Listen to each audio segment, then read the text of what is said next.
Hello friends, hi, this is Apoorva and I welcome you to Civil Tube. I hope you all are good. तो आज का जो हमारा lecture है इसके अंदर हम मौर्यन एम्पायर स्टार्ट करेंगे। अभी तक हमने जैनिज़्म, बुद्धिज़्म के बारे में डिटेल में कवर कर लिया है। उसके अलावा हमने मगध एम्पायर के बारे में डिस्कस करा था 323 बीसी तक का। मगध में कौन सी डायनेस्टीज थी, किसका कब रूल था, कौन सी लास्ट डायनेस्टी थी, वो सारी चीज़ों को डिटेल में डिस्कस किया था। अब जो हमारा आज का लेक्चर है इसमें हम मौर्यन से स्टार्ट करेंगे।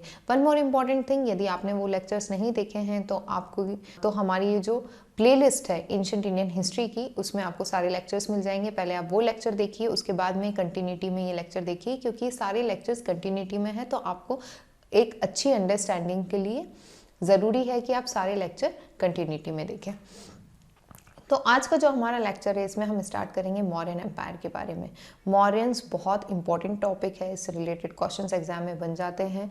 आर्ट एंड कल्चर इस समय का जो इम्पॉर्टेंट थिंग है उससे रिलेटेड क्वेश्चंस बनते ही बनते हैं। जो स्तूपास है, जो अशोका ने काम किया है इम्पॉर्टेंट इंडिया को यूनिफाइड करने के लिए, या उनकी जो धम्म पॉलिसी है उससे रिलेटेड कुछ ना कुछ क्वेश्चंस एग्जाम के जो पेपर 1 जीएस का है उसमें भी क्वेश्चन बन जाता है, और जो एमसीक्यूज है उसमें भी क्वेश्चंस बनते हैं। तो जो मौर्यंस हैं उसके बारे में हम डिटेल में डिस्कस करेंगे। तो let's start with our today's lecture.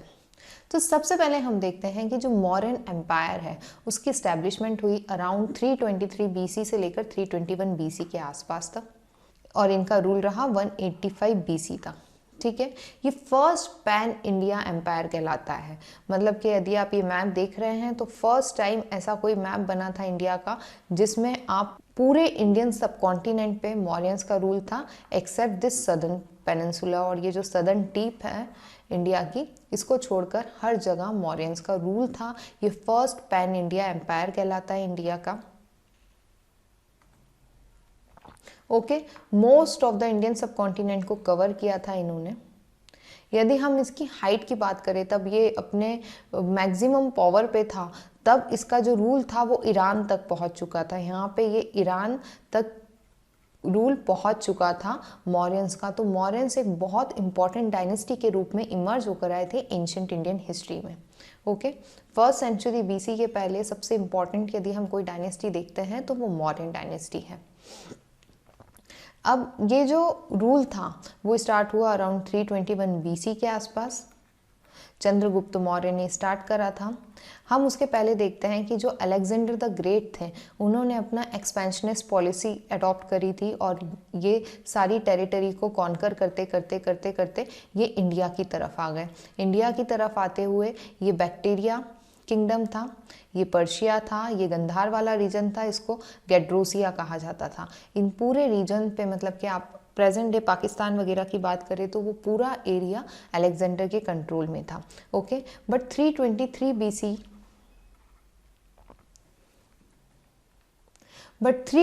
BC के अंदर अलेक्जेंडर की डेथ हो गई। अलेक्जेंडर की डेथ के बाद में ये जो इनका एम्पायर था इसमें काफ़ी ज़्यादा अनस्टेबिलिटी आ गई। यहाँ पे वैक्यूम क्रिएट हो गया क्योंकि कोई पावरफुल रूलर नहीं था इन सारी चीज़ों को रूल करने के लिए।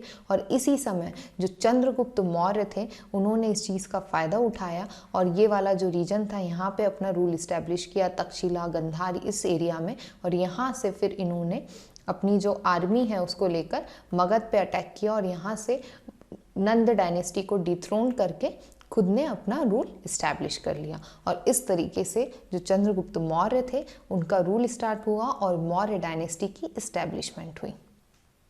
ठीक है, तो यहाँ पे ये सारी डिटेल लिखी हुई है। चंद्रगुप्त ने एडवांटेज लिया, अलेक्जेंडर की डेथ का जो पावर वैक्यूम था उसका फ़ायदा उठाया और ओवरथ्रो कर दिया नंद डायनेस्टी को मगध में। ओके, उसके बाद में क्राउनिंग के बाद में तब चंद्रगुप्त मौर्य किंग बन गए मगध के। उसके बाद में उन्होंने कुछ टेरिटरी को फोर्स से और कुछ टेरिटरी को अलायंस के थ्रू अपना किंगडम में इंक्लूड किया, और इस तरीके का कुछ मैप इमर्ज होकर आया चंद्रगुप्त मौर्य के टाइम में। ये वाला पार्ट आप छोड़ दीजिए, ये कलिंग स्टेट था जो कि अशोका के टाइम पे मगध का पार्ट बना था। तो इतने पार्ट को छोड़कर ये ऑलमोस्ट सारा एरिया चंद्रगुप्त मौर्य ने कैप्चर कर लिया था। ये देखिए इस मैप के अंदर आपको दिख रहा होगा कि ये कलिंग वाला पार्ट छोड़ के पूरा मैप जो है ये चंद्रगुप्त मौर्य का एम्पायर था अराउंड 300 बीसी में। अब हम डिस्कस करते हैं चंद्रगुप्त मौर्य के बारे में। चंद्रगुप्त मौर्य बहुत इम्पॉर्टेंट है। इनका जो टाइम पीरियड था वो था 322 बीसी से लेकर 298 बीसी तक। इस समय इन्होंने रूल किया, ऑलमोस्ट 24 इयर्स रूल किया और एक यूनिफाइड कंट्री, इंडियन सब कॉन्टिनेंट को एक यूनिफाइड कंट्री के रूप में लेकर आए। ये फर्स्ट एम्परर कहलाते हैं यूनिफाइड इंडिया के। फाउंडर थे ये मौर्यन डायनेस्टी के। सेंड्रोकोटस, ये सेंड्रोकोटस, ये नाम इनके लिए यूज़ किया गया है ग्रीक लिटरेचर और ग्रीक हिस्ट्री की जो बुक्स हैं उसके अंदर। यदि हम बात करें कि मौर्यन डायनेस्टी कहाँ से इमर्ज होकर आई या कहाँ से इनका इमर्जेंस हुआ, तो हम देखते हैं कि जो ब्राह्मणिकल टेक्स्ट हैं या जो पुराण्स हैं उसमें मौर्यंस को और चंद्रगुप्त मौर्य को शूद्र माना गया है। ये जो मौर्य थे ये बिलोंग करते थे मौर्य ट्राइब से और ये लो कास्ट थे। वर्ण सिस्टम पढ़ा उसमें ये शूद्र कैटेगरी में आते थे अकॉर्डिंग टू ब्राह्मणिकल टेक्स्ट और जो पुराणिक टेक्स्ट हैं उनके अकॉर्डिंग। यदि मुद्रा राक्षस, ये इम्पॉर्टेंट हिस्टोरिकल वर्क है, ये इम्पॉर्टेंट टेक्स्ट है जो कि विशाख दत्त ने लिखी है। ये जो बुक है ये गुप्ता के टाइम पे लिखी गई है और इसके अंदर चंद्रगुप्त मौर्य और चाणक्य के बारे में काफ़ी डिटेल में मेंशन्ड है। और इसमें ये कहा गया है कि जो चंद्रगुप्त मौर्य थे वो वृषल थे, कुलहीन थे, मतलब कि लो क्लैन से, लो कास्ट से बिलोंग करते थे। बट यदि हम बुद्धिस्ट ट्रेडिशन की बात करें, देखिए जैन ट्रेडिशन और बुद्धिस्ट ट्रेडिशन के अंदर ये कहा गया है कि जो चंद्रगुप्त मौर्य हैं वो क्षत्रिय क्लैन के थे, बिकॉज वो फॉलोअर थे जैन धर्म के और बुद्धिस्ट रिलीजन के, तो वहाँ पर इनकी पोजीशन को हायर रखने की कोशिश करी है। और इसी के अपोजिट यदि हम हिंदू टेक्स्ट, हिंदू लिटरेचर सिर्फ इनकी बात करते हैं तो इनके अंदर जो पोजीशन है मौर्य डायनेस्टी की उसको लोअर रखने की कोशिश करी है। तो यहाँ से आप इस चीज़ को ध्यान रखिएगा कि जो ब्राह्मणिकल, जो पुराण टेक्स्ट है या जो विशाख दत्त की बुक है मुद्रा राक्षस, इसके अंदर इनको लो कास्ट का बताया गया है। वहीं पे जो बुद्धिस्ट टेक्स्ट है उसके अंदर इनको क्षत्रिय क्लैन का बताया गया है। बुद्धिस्ट ट्रेडिशन की बात करें तो इनको क्षत्रिय मौर्य कहा गया है, जो कि पिपलीवाहना वाला जो रीजन है वहाँ पे इनका रूल था। ये रीजन कहाँ आता है? इंडो नेपाल बॉर्डर के पास आता है, वहाँ पे इनका रूल था। ये बताया गया है बुद्धिस्ट टेक्स्ट के अंदर और बुद्धिस्ट लिटरेचर के अंदर।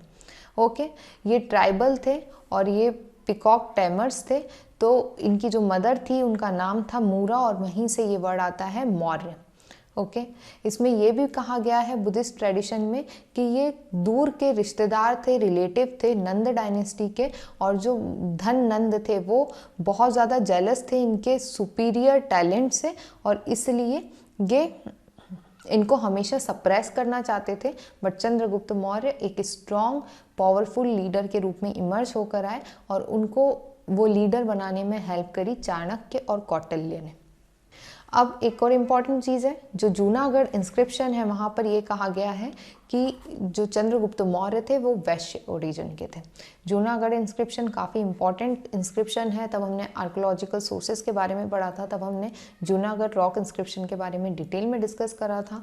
यदि आपने वो लेक्चर्स नहीं देखे हैं तो पहले आप वो लेक्चर्स देख लीजिए, क्योंकि हिस्टोरिकल सोर्सेज काफ़ी इंपॉर्टेंट टॉपिक है और उसमें हमने सारे इंपॉर्टेंट इंस्क्रिप्शंस को डिटेल में डिस्कस करा था। ओके, तो जूनागढ़ इंस्क्रिप्शन में क्या कहा गया है कि जो चंद्रगुप्त मौर्य थे वो वैश्य थे बाय ओरिजिन। इन्होंने नंद डायनेस्टी को डिथ्रोन कर दिया था और ऑक्यूपाई कर लिया था पाटलिपुत्र को 323 बीसी में। किसकी हेल्प से? चाणक्य या कौटिल्य की हेल्प से। अब चाणक्य, कौटिल्य या विष्णुगुप्त, इन तीनों नाम से जाने जाते हैं। इनके बारे में हम आगे डिटेल में पढ़ेंगे। एक और इम्पॉर्टेंट चीज़ चंद्रगुप्त मौर्य से रिलेटेड है कि 305 बीसी के आसपास चंद्रगुप्त मौर्य ने सेलिकस निकेटर को डिफीट कर दिया था।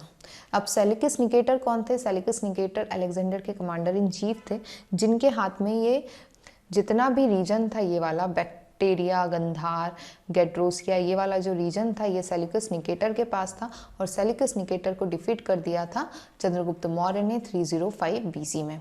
और इनसे कौन से एरियाज़ को अपनी टेरिटरी में इंक्लूड कर लिया था?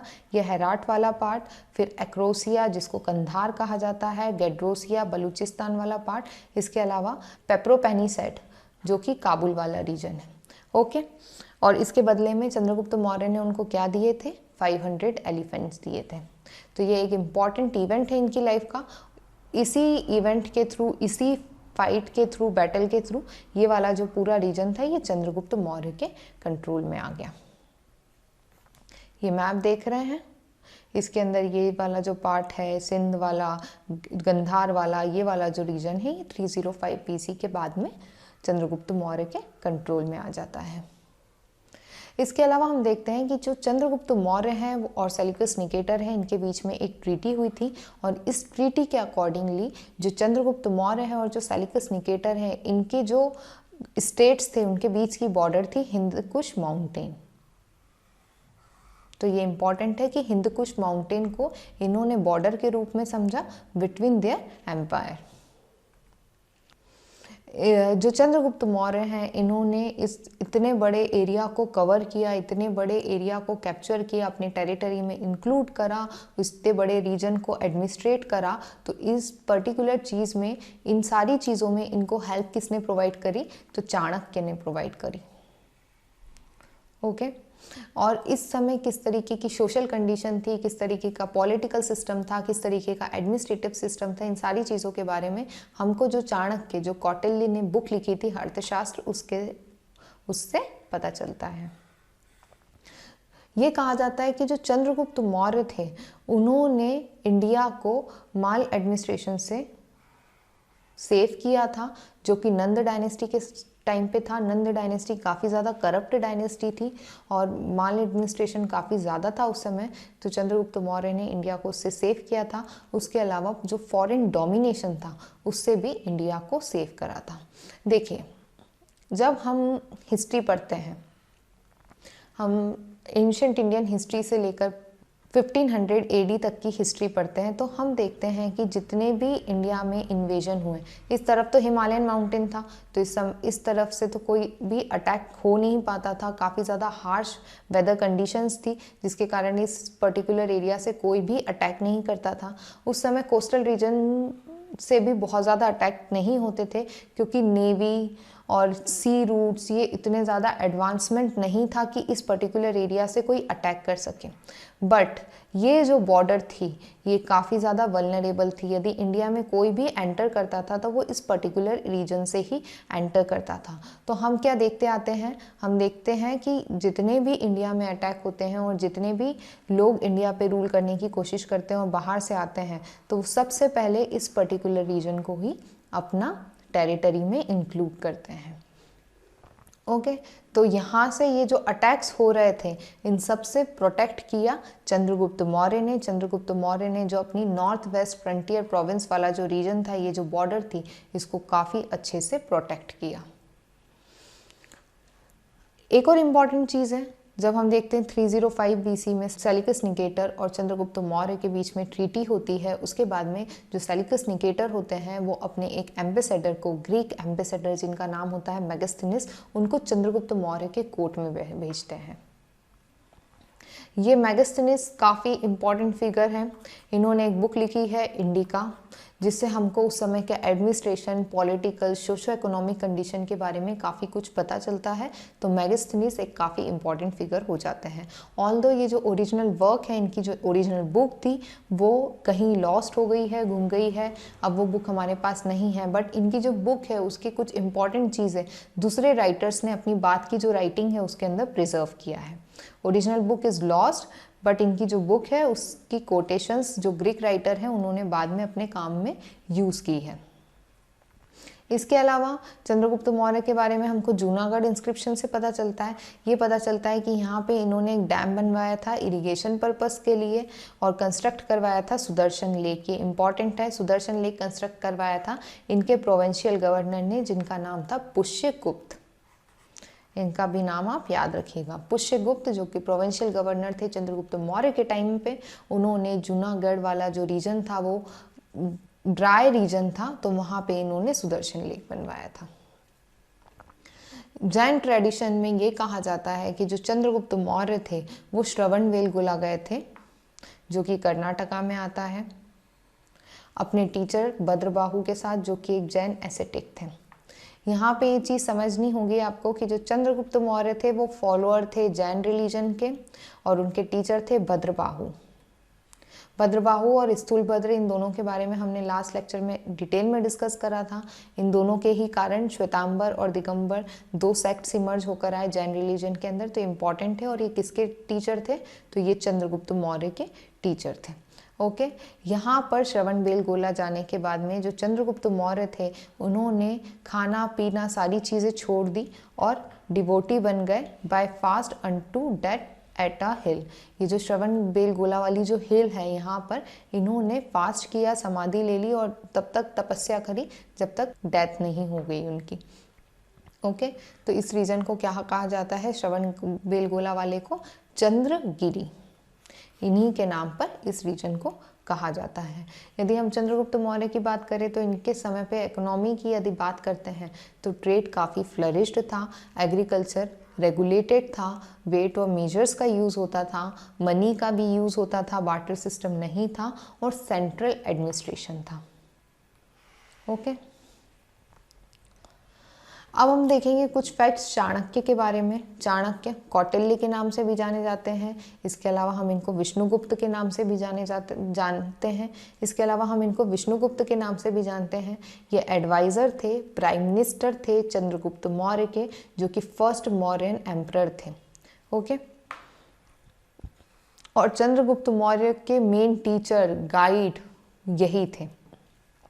ये ऑथर थे अर्थशास्त्र के, जिसको एनसाइक्लोपीडिया कहा जाता है on political economy and government. कई स्कॉलर जो चाणक्य हैं इनको Pioneer economist of the world बोलते हैं और इनको इंडियन मैकियावेली के नाम से भी जाना जाता है। इसके बाद में बिंदुसार का रूल स्टार्ट हुआ। 298 बीसी से लेकर 273 बीसी तक के रूल रहा बिंदुसार का। बिंदुसार बेटे थे चंद्रगुप्त मौर्य के। इनको ग्रीक लिटरेचर में ग्रीक राइटर्स ने इनको एमेट्रोकेट्स या अमित्रघट के नाम से बोला है अपनी टेक्स्ट में। ओके, तो एमेट्रोकेटस किसका नाम था? बिंदुसार का नाम था। ये second Maurya emperor of India थे। इनका रूल था 298 से लेकर 273 बीसी तक। बेटे थे चंद्रगुप्त मौर्य के। इन्होंने उसको और ज़्यादा कंसोलिडेट किया। चाणक्य इनके टाइम पे भी मिनिस्टर थे। ओके, तो चंद्रगुप्त मौर्य के टाइम पे भी मिनिस्टर थे, चाणक्य इनके समय पे भी मिनिस्टर थे। इन्होंने हेलेनिक वर्ल्ड, मतलब कि जो ग्रीक रूलर्स थे जिनका रूल इस रीजन में अभी भी था, इस रीजन में इनका ग्रीक्स हेलेनिक वर्ल्ड का रूल था, तो यहाँ पर इन्होंने इनके साथ में फ्रेंडली रिलेशन बना के रखे। किसी भी तरीके का डिस्प्यूट या किसी भी तरीके की बैटल्स इनके साथ नहीं होती थी। कई बार ये कहा जाता है कि ये जो सदर्न इंडिया वाली ये जो टेरिटरी है इसको बिंदुसार ने कॉन्कर किया है, बट कुछ टेक्स्ट के अकॉर्डिंग ये जो टेरिटरी थी इसको चंद्रगुप्त मौर्य ने ही कॉन्कर किया है। तो अभी तक इस बात पे कॉन्फ्लिक्ट है कि बिंदुसार ने इसको कॉन्कर किया था या चंद्रगुप्त मौर्य ने, बट मैक्सिमम हिस्टोरियंस यही मानते हैं कि चंद्रगुप्त मौर्य के टाइम पे ही ये जो सदर्न वाला पार्ट है उसको मौर्यन एम्पायर में इंक्लूड कर लिया गया था। एक और इम्पॉर्टेंट चीज़ है कि जो बिंदुसार थे वो पैट्रनाइज करते थे आजीविका सेक्ट को। ओके, तो ये इम्पॉर्टेंट चीज़ है। चंद्रगुप्त मौर्य फॉलोअर थे जैन रिलीजन के, बिंदुसार फॉलोअर थे आजीविका सेक्ट के, उसके बाद में अशोका फॉलोअर बने बौद्ध रिलीजन के। इसके बाद में ग्रेट किंग आते हैं मौर्य डायनेस्टी के, अशोका, जिनका टाइम पीरियड था 273 से लेकर 232 बीसी तक का। अशोका का मतलब होता है विथआउट सॉरो। इन्होंने अपने फादर को सक्सीड किया। 273 बीसी तक रूल रहा बिंदुसार का, उसके बाद में इन्होंने अपने फादर को सक्सीड किया। जो मौर्यन एम्पायर था वो इनके टाइम पे अपने ग्रेटेस्ट पावर पे था, क्लाइमैक्स पे था during a time period of Ashoka. इन्होंने इस मैप में ये जो रीजन दिख रहा है इसको भी कैप्चर कर लिया था। 261 बीसी में जो कलिंग वॉर हुई थी उसके बाद में, तो पूरा की पूरा मैप ये सदर्न टिप को छोड़ के मौर्यन एम्पायर के अंडर आ चुका था। बुद्धिस्ट ट्रेडिशन के हिसाब से ये कहा जाता है कि जो अशोका थे, इन्होंने अपने 99 ब्रदर्स को मारने के बाद में ये थ्रोन पे बैठे थे। अपने 99 ब्रदर्स को मारा था इन्होंने, और जो इनके यंगेस्ट ब्रदर थे तिस, उनको इन्होंने छोड़ दिया था। ओके, तो ये कहा जाता है कि 273 बीसी से लेकर 269 बीसी तक वॉर ऑफ सक्सेशन चली थी, क्योंकि मेन जो रूल का टाइम पीरियड है अशोका का, वो स्टार्ट हुआ था 269 बीसी में, और 273 बीसी में ही बिंदुसार की डेथ हो चुकी थी। तो 4 साल तक वॉर ऑफ सक्सेशन चली। उसके बाद में अशोका जो थे वो इमर्ज होकर आए एज अ पावरफुल किंग, और वो मगध एम्पायर के रूलर बन गए। ओके, ये जो स्ट्रगल थी इसको क्या बोलते हैं? पैट्रिसाइडल स्ट्रगल का कहते हैं। Ashoka had himself formally crowned in 269 BC, मतलब 4 साल बाद इन्होंने अपने आप को फाइनली क्राउन किया। इसके बाद में 261 बीसी में बैटल हुई कलिंग वॉर। ठीक है, इस बैटल में अशोका जीते, सक्सेसफुल हुए इस बैटल में। इसमें इतने सारे लोगों की डेथ हुई थी, अराउंड 1 लाख लोगों की डेथ हुई थी इस वॉर में, जिसके बाद में अशोका इस चीज़ से काफ़ी ज़्यादा डिप्रेस हो गए थे। इतना ज़्यादा खून खराबा, ये सारी चीज़ों को देखकर वो इतने ज़्यादा हताश हो गए थे कि उन्होंने ये जो बैटल और जो कॉन्क्वेस्ट थ्रू वॉर बैटल्स, इसको छोड़कर धर्म का पाथ अप्लाई करने का, अडॉप्ट करने का सोचा। ठीक है, इन्होंने रीअनाउंस कर दिया आर्म्ड कॉन्क्वेस्ट को और अडॉप्ट करी a policy that is called conquest by dharma. Ashoka ने जो आर्म्ड कॉन्क्वेस्ट था उसको रीअनाउंस कर दिया और धर्म कॉन्क्वेस्ट की बात करी। तो ये जो आर्म्ड कॉन्क्वेस्ट था उसको कहा जाता था बहरी घोषा, को रिप्लेस किया इनने धम्म घोषा से।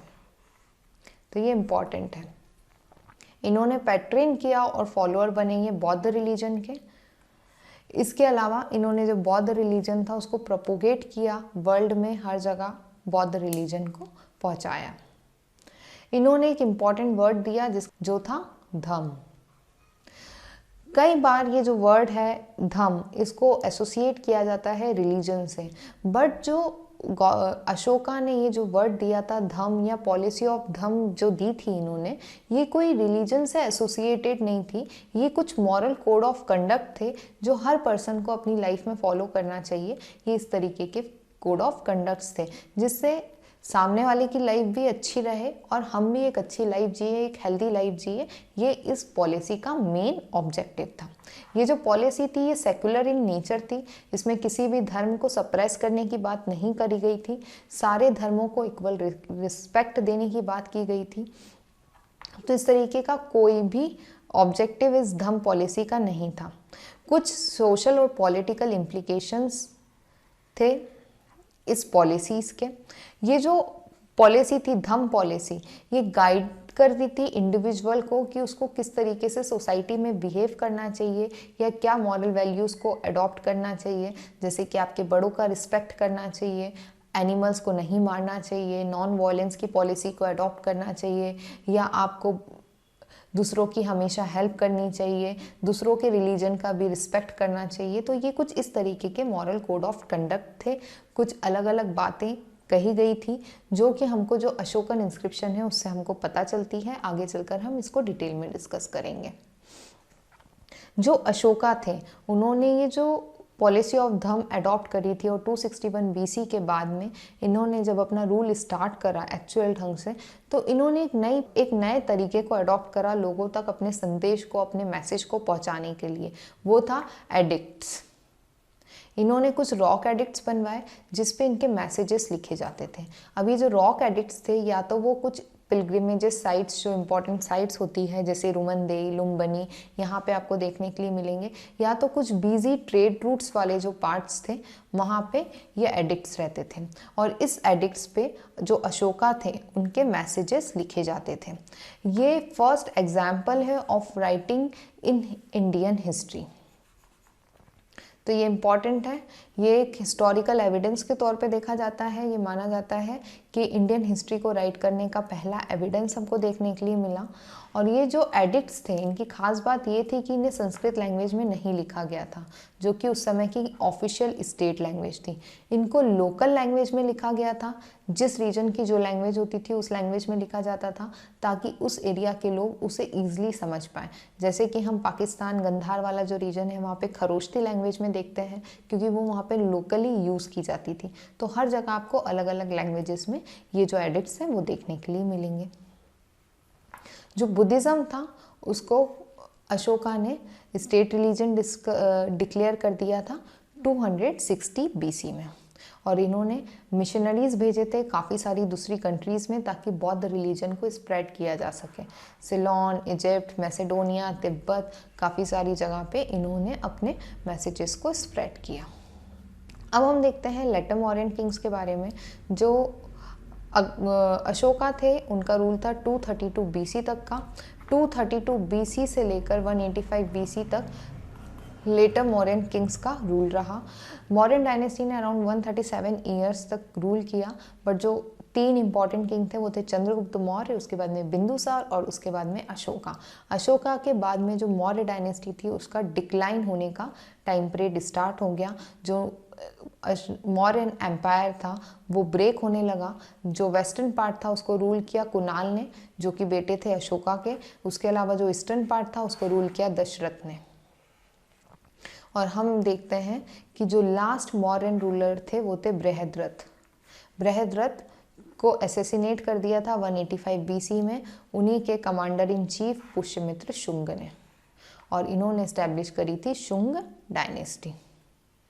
ओके, तो यहाँ तक हम देखते हैं कि मौर्य डायनेस्टी 185 BC आते आते तक ख़त्म हो जाती है। अब हम देखते हैं कि इतनी स्ट्रॉन्ग डायनेस्टी, इतने बड़े एरिया पे रूल करने वाली डायनेस्टी अचानक से क्यों इतनी ज़्यादा डिक्लाइन फेस में चली गई, या ऐसा क्या हुआ जिसके कारण हम देखते हैं डिक्लिनेशन ऑफ मौर्यन एम्पायर। तो सबसे पहला जो इम्पोर्टेंट कॉज है वो है weak succession of Ashoka. Ashoka के बाद में हम कोई भी ऐसा पर्सन नहीं देखते हैं जिसके अंदर अशोका, बिंदुसार या चंद्रगुप्त मौर्य जैसी लीडरशिप क्वालिटी हो और जो इस डायनेस्टी को आगे लेकर जा सके। अब ये बात हमको कैसे पता चलती है कि जो इनके सक्सेसर्स थे वो काफ़ी ज़्यादा वीक थे? तो हमको ये ऐसे पता चलती है कि हम तब हिस्ट्री पढ़ते हैं तो हम देखते हैं कि जो बुद्धिस्ट टेक्स्ट है, जो हिंदू टेक्स्ट है, जो जैन टेक्स्ट है, इनमें जो सक्सेसर्स थे अशोका के उनके अलग अलग नाम दिए हुए हैं। मतलब कि उनके नाम को लेकर भी एग्रीमेंट नहीं है, तो वो कितने वीक होंगे कि उनके रूल को किसी ने रिकग्नाइज करना भी ज़रूरी नहीं समझा। तो वीक सक्सेसर्स देखने के लिए मिले हमको अशोका के। इसके अलावा हम देखते हैं vastness of empire. Mauryan empire काफ़ी ज़्यादा बड़ा था, काफ़ी ज़्यादा ह्यूज लेवल पे फैला हुआ था। आज ही यदि हम देखते हैं तो इंडिया का जो साइज़ है वो 2.32% ऑफ द वर्ल्ड एरिया है। तो उस समय तो अफ़गानिस्तान, पाकिस्तान, इधर बांग्लादेश, पूरा रीजन मौर्यन एम्पायर के अंडर था। तो आप समझ सकते हैं कि कितने बड़े एरिया को वो रूल कर रहे थे, जिसको रूल करना सिंगल हैंडेडली या सेंट्रल एडमिनिस्ट्रेशन के साथ काफ़ी ज़्यादा डिफ़िकल्ट था। और काफ़ी सारी ऐसी टेरिटरीज थी जहाँ तक पहुँच पाना भी काफ़ी डिफ़िकल्ट था। यदि हम मैप की भी बात करते हैं तो ये इस एरियाज के अंदर काफ़ी सारे माउंटेन वाले रीजन आते हैं। यहाँ पे भी काफ़ी सारे माउंटेन्स, इंडस रिवर, ये सारे पार्ट आते हैं। इसके बाद में इंडिया को उस समय रूल करना काफ़ी डिफ़िकल्ट था, बट ये सारी टेरिटरीज मौर्यन एम्पायर के अंडर आती थी और इतनी वास्ट टेरिटरी को रूल करना एक समय के बाद में काफ़ी ज़्यादा डिफ़िकल्ट हो गया। फॉरेन इन्वेजन्स हम देखते हैं। मौर्यन एम्पायर तब डिक्लाइन पे था। अशोका की डेथ के बाद में हम देखते हैं कि नॉर्थ वेस्ट फ्रंटियर प्रोविंस जिसे हम बोलते हैं, हमने जो आगे डिस्कस करा था, जो वो बॉर्डर थी वो काफ़ी वल्नरेबल हो गई। बार बार वहाँ पे वापस से ग्रीक्स के अटैक होना स्टार्ट हो गए और जो ग्रीक्स थे उनकी ग्रीडी आइज वापस इंडिया की तरफ आ गई। तो फॉरेन इन्वेजन ने भी काफ़ी इंपॉर्टेंट रोल प्ले किया in the decline of Mauryan dynasty. इसके बाद में हम देखते हैं इंटरनल रिवॉल्ट्स हो गई। जो अशोका थे उनकी डेथ के बाद में जो जो उनके सक्सेसर्स थे उनके बीच में काफ़ी ज़्यादा डिस्प्यूट्स चले। कोई भी इतना स्ट्रॉन्ग लीडर नहीं था जो इमर्ज होकर आया हो और जो उस समय रूल कर पाए। इसके अलावा हम देखते हैं ब्राह्मणिकल रिएक्शन था जो शुंग डायनेस्टी इस्टेब्लिश करी थी पुष्यमित्र शुंग ने। वो ऑर्थोडॉक्स हिंदू थे, तो उस समय काफ़ी ज़्यादा हिंदू और बुद्धिज़्म के बीच में एक तरीके का डिवाइड देखने के लिए मिला और उसी के कारण भी मौर्य डायनेस्टी डिक्लाइन हुई। इसके बाद में हम देखते हैं कि तब वीक रूलर्स का रूल स्टार्ट हुआ, तो जो प्रोविंसेस थे, जो आगे चलकर हम डिस्कस करेंगे कि जो मौर्य डायनेस्टी थे उसमें 5 इंपॉर्टेंट प्रोविंसेस थे, तो वो इंडिपेंडेंट प्रोविंस के रूप में इमर्ज होने लगे। वो अपने आप को इंडिपेंडेंट स्टेट्स डिक्लेयर करने लगे। इसके अलावा एक बहुत इंपॉर्टेंट चीज़ है pacify policy of Ashoka. Ashoka ने 261 BC में जो कलिंग वॉर हुई थी उसके बाद में पैसिफाई पॉलिसी को अडॉप्ट किया। उन्होंने बैटल लड़ना, वॉर लड़ना, इन सारी चीज़ों को डिक्लाइन कर दिया। तो इस चीज़ का भी काफ़ी ज़्यादा इम्पैक्ट देखने के लिए मिला। जो ग्रीक्स थे उन्होंने इस चीज़ का फ़ायदा उठाना स्टार्ट कर दिया कि अब तो ये लड़ाई नहीं करेंगे, अब तो ये बैटल नहीं लड़ेंगे, तो हम इनकी टेरिटरीज को कैप्चर कर सकते हैं। इसके अलावा हम देखते हैं कि जो अशोका थे उनके टाइम पे लार्ज स्केल पे डोनेशन हुआ, काफ़ी लार्ज स्केल पे पैसे खर्च होते थे और काफ़ी ज़्यादा वो इन्वेस्ट करने लगे फॉर प्रोपोगेशन ऑफ बौद्ध रिलीजन। तो इन सारी चीज़ों के कारण जो मॉडर्न इकोनॉमी थी वो वीक पड़ने लगी, जो रिसोर्सेज थे वो कम होने लगे और जो खर्चे थे किंग्स के वो बढ़ने लगे और जो ट्रेजरी थी वो उस समय खाली होना स्टार्ट हो गई। तो हम देखते हैं कि ये सारे कारण थे जिसके कारण जो मौर्य डायनेस्टी थी वो डिक्लाइन हुई और 185 BC आते आते तक पूरी तरीके से ख़त्म हो गई और शुंग डायनेस्टी का रूल स्टार्ट हो गया। तो आज के लिए बस इतना ही। अब जो हमारा नेक्स्ट लेक्चर होगा उसमें हम डिस्कस करेंगे कि किस तरीके का एडमिनिस्ट्रेशन था मौर्यंस के टाइम पे। उसके बाद में हम देखेंगे क्या इकोनॉमी थी, किस तरीके की सोसाइटी थी, क्या आर्ट एंड कल्चर था। इस तरीके से हम पूरा जो मौर्य डायनेस्टी के टाइम पीरियड है उसकी सारी चीज़ों को डिटेल में डिस्कस करेंगे। Thank you for watching this session. यदि आपको हमारे लेक्चर्स अच्छे लगते हैं तो प्लीज़ लाइक करें, सब्सक्राइब करें, ज़्यादा से ज़्यादा शेयर करें ताकि मैं और ज़्यादा मोटिवेट होकर इस तरीके के लेक्चर्स बना पाऊँ। Thank you.